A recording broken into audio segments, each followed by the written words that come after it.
By the way, Andy Jassy told me on this broadcast, I believe, about a month ago, we're going to be raising prices. Of course, there was a bit of a slapback to Walmart when Doug McMillon. Amazon merasa perlu mengambil langkah besar ini di tengah meningkatnya harga barang yang terjadi hampir setiap hari.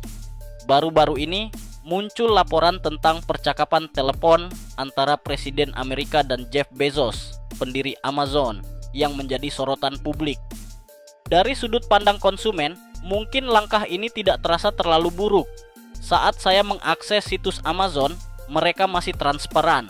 Mereka menunjukkan harga awal, lalu potongan yang saya dapatkan. Namun di balik layar, keputusan Amazon untuk secara bertahap mengalihkan sebagian besar operasionalnya dari Amerika Serikat menuju negara lain bukanlah keputusan sembarangan. Ia mulai terbukti nyata dan punya konsekuensi yang sangat besar. Langkah dramatis dari raksasa e-commerce ini yang berpindah fokus dari Amerika ke wilayah geografis lain bukan sekadar reaksi terhadap harga-harga yang melambung. Tekanan fiskal dan hambatan pajak yang diperkenalkan dalam beberapa tahun terakhir telah mengguncang rantai pasok Amazon hingga ke akarnya. Dampak domino pun terjadi, mulai dari gudang-gudang yang terpaksa menghentikan operasional karena kekurangan barang, gelombang pemutusan hubungan kerja terhadap karyawan lokal, hingga meningkatnya harga produk yang diterima oleh konsumen akhir. Pertanyaannya kini, siapa yang sebenarnya diuntungkan dan siapa yang dirugikan dari langkah ini? Di tengah krisis ini, muncul pertanyaan lebih besar tentang bagaimana sistem perdagangan global saat ini berfungsi. Apakah ini hanya penyesuaian strategi bisnis sementara atau tanda awal dari transformasi mendalam dalam dinamika pasar global? Mari kita kupas perkembangan ini lebih jauh bersama. Jangan lupa untuk berlangganan saluran kami, aktifkan lonceng notifikasi, dan beri tanda suka agar Anda tidak ketinggalan pembaruan terbaru. Keputusan Amazon untuk menarik diri dari pasar Amerika menjadi berita mengejutkan, baik secara domestik maupun internasional. Sebuah perusahaan yang telah menjadi lambang utama perdagangan digital kini dipaksa mengalihkan sebagian besar operasionalnya ke negara lain akibat tekanan kebijakan dalam negeri. Ini bukan hanya masalah pilihan politik semata. Struktur biaya yang berubah drastis akibat bea masuk dan kebijakan proteksionis telah mengganggu strategi bisnis dasar yang selama ini mengandalkan harga rendah dan efisiensi tinggi. Yang perlu dipahami, persoalan ini bukan hanya menyangkut semangat kebangsaan atau simbol nasional. Ini adalah realitas ekonomi yang keras, di mana perusahaan perlu beradaptasi agar bisa bertahan. Ada dua aspek penting untuk dicermati. Pertama, setiap keputusan yang diambil oleh perusahaan multinasional seperti Amazon memiliki dampak luas, mulai dari jalur distribusi barang hingga lapangan kerja. Kedua, keputusan tersebut tidak hanya menimbulkan efek pada struktur internal perusahaan, tapi juga mengguncang sektor lain, dari pengusaha kecil, perusahaan logistik, hingga sistem perpajakan daerah. Pada awalnya, publik merespons dengan terkejut dan mempertanyakan motif di balik keputusan tersebut. Dalam model bisnis klasiknya, Amazon dikenal karena menjual produk dengan cepat dan murah. Namun, kenyataan saat ini telah berubah.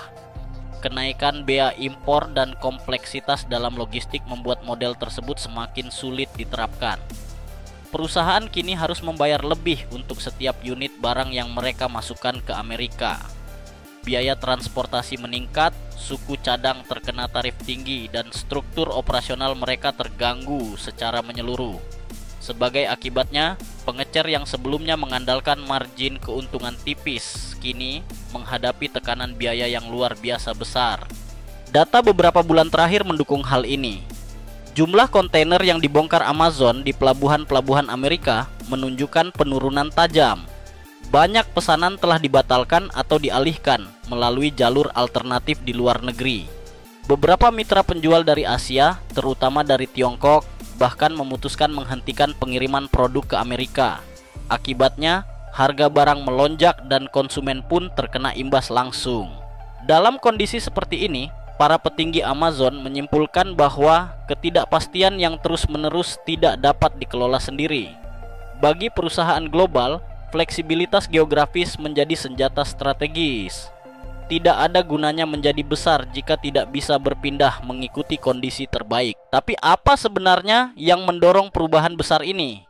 Secara teori, tarif dan pembatasan perdagangan diberlakukan demi mendorong pertumbuhan industri lokal atau sebagai alat negosiasi terhadap negara lain. Namun dalam praktiknya, kebijakan semacam ini menciptakan biaya tambahan di setiap mata rantai pasokan, dari produsen hingga konsumen. Negara-negara mitra pun bereaksi dengan tarif balasan, menciptakan siklus yang merugikan semua pihak.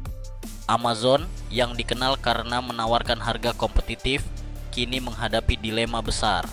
Sistem pajak yang baru membingungkan para penjual. Biaya tambahan tak hanya sulit dihitung, tapi juga berdampak langsung pada keberlanjutan bisnis. Menurut laporan analis independen, Amazon dipaksa mengalihkan lebih dari 13 miliar dolar volume perdagangan sebagai akibat dari perubahan kondisi perdagangan ini.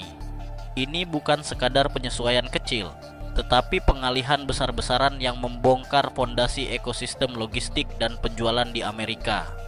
Jalur pengiriman dari Tiongkok ke pelabuhan di Los Angeles kini jarang digunakan seperti dulu. Perusahaan logistik darat melaporkan penurunan drastis dalam jumlah kiriman.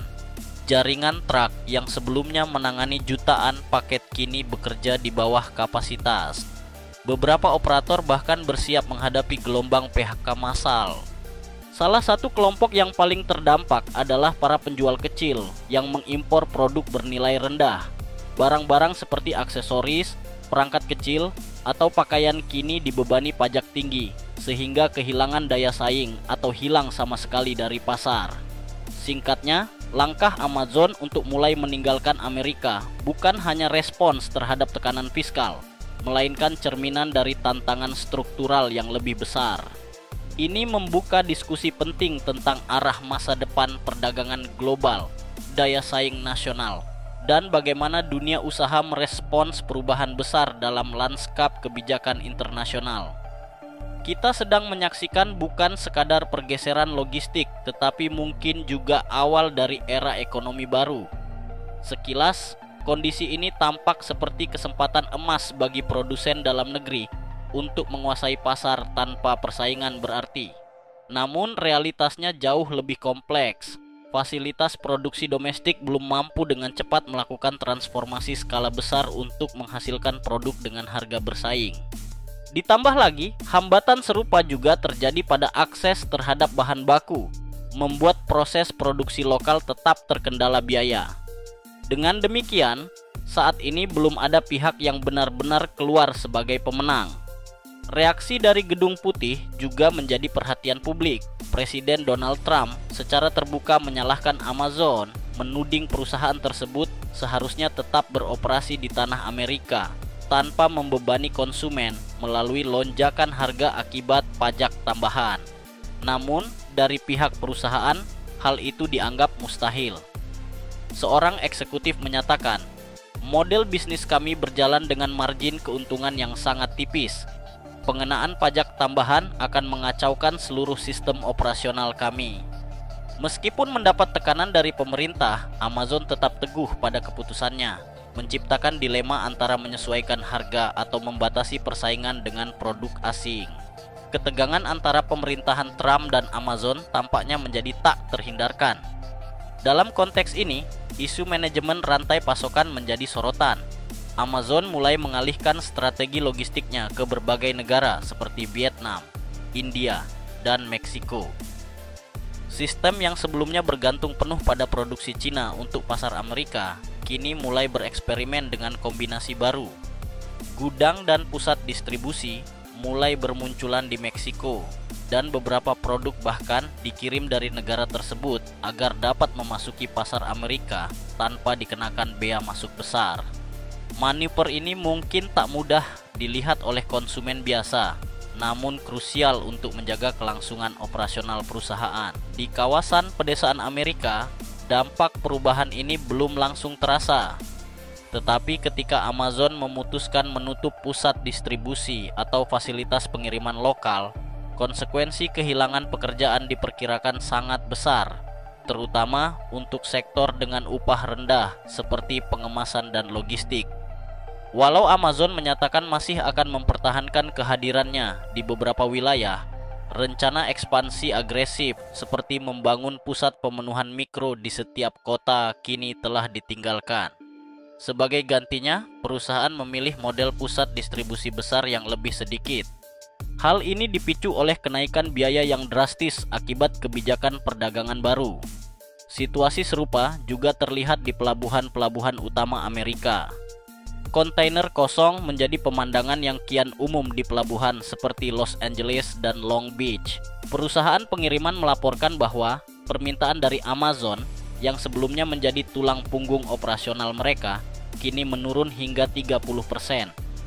Menurut konsultan logistik, kapasitas impor Amerika telah terguncang cukup parah karena baik pemerintah maupun Kongres belum menyusun kerangka kesepakatan baru, ketidakpastian masih berlangsung. Di sisi lain, perusahaan-perusahaan dari Eropa dan Asia mulai merancang strategi mereka sendiri untuk menembus pasar konsumen Amerika dengan berbagai cara baru. Di ranah politik, narasi tentang kebangkitan industri lokal melalui kebijakan BEA masuk mulai menghadapi tantangan serius dengan hengkangnya Amazon. Banyak yang mulai bertanya, jika bukan Amazon, siapa yang akan mengisi kekosongan ini? Meski bukan produsen langsung, Amazon selama ini berperan sebagai fasilitator ekosistem digital, memberikan lapangan kerja, menghubungkan penjual dan pembeli, serta mendorong pertumbuhan ekonomi digital. Beberapa analis berpendapat tanpa produksi lokal yang cukup, permintaan domestik tak akan terpenuhi dengan baik dan harga barang akan terus melonjak. Inflasi pun menjadi ancaman nyata yang dapat merusak daya beli rumah tangga. Dalam perekonomian di mana konsumsi rumah tangga merupakan pilar utama, situasi seperti ini bisa menimbulkan gejolak serius. Sementara itu, sebagian kalangan melihat langkah Amazon sebagai strategi politik. Mereka menduga perusahaan sedang memberi tekanan pada pemerintah untuk meninjau ulang tarif perdagangan. Namun, efektivitas langkah ini masih diragukan. Presiden Trump tetap menyatakan komitmennya untuk melanjutkan kebijakan tarif sebagai bagian dari dorongan untuk menghidupkan kembali ekonomi domestik. Yang menarik, hingga kini Amazon belum secara resmi mengumumkan bahwa mereka sepenuhnya keluar dari pasar Amerika. Proses pengunduran diri berlangsung perlahan dan nyaris tanpa suara, melalui pengurangan inventaris produk dan penutupan pusat logistik secara bertahap. Dalam skema yang lebih luas, pergeseran ini mencerminkan dinamika perang dagang generasi baru yang semakin kompleks. Model e-commerce berbasis harga rendah kini tengah menghadapi tantangan berat. Kehilangan transaksi senilai 13 miliar dolar adalah bukti nyata betapa rentannya sistem perdagangan ini terhadap perubahan kebijakan. Para pelaku logistik, penjual, hingga konsumen ikut terdampak dalam lingkaran efek domino tersebut. Amazon mungkin masih bisa bertahan dengan membangun sistem suplai baru di kawasan lain.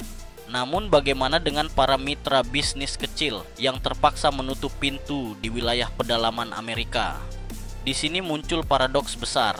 Retorika tentang produksi lokal yang gencar digaungkan pemerintah justru berbenturan dengan realitas di lapangan, di mana perusahaan-perusahaan besar justru menarik diri.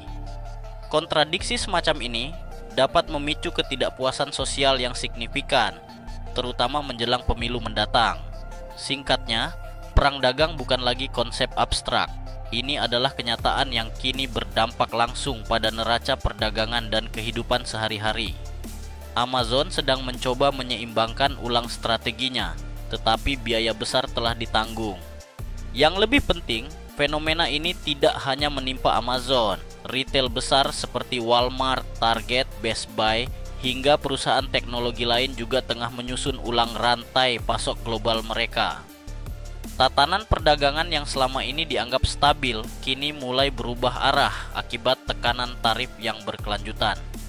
Karena itu, tidak mengejutkan jika dalam beberapa tahun mendatang, struktur ekonomi Amerika, sistem e-commerce, dan budaya konsumsi akan berubah secara fundamental. Perpindahan Amazon dari pasar domestik menimbulkan berbagai pertanyaan. Apakah benar kita bisa membangun kembali industri lokal hanya dengan kebijakan tarif? Bisakah rantai pasok global yang rumit dikendalikan hanya dengan beberapa dekret? Dan bagaimana nasib konsumen, khususnya kelas menengah, yang harus menanggung beban dari perubahan ini? Jawaban atas semua pertanyaan ini mungkin akan terungkap seiring berjalannya waktu dan arah migrasi industri ini. Jadi, apa pendapat Anda? Kami ingin mendengar suara Anda. Bagikan pemikiran Anda di kolom komentar. Jangan lupa untuk berlangganan dan aktifkan notifikasi agar Anda tidak ketinggalan informasi terbaru. Terima kasih telah menyimak.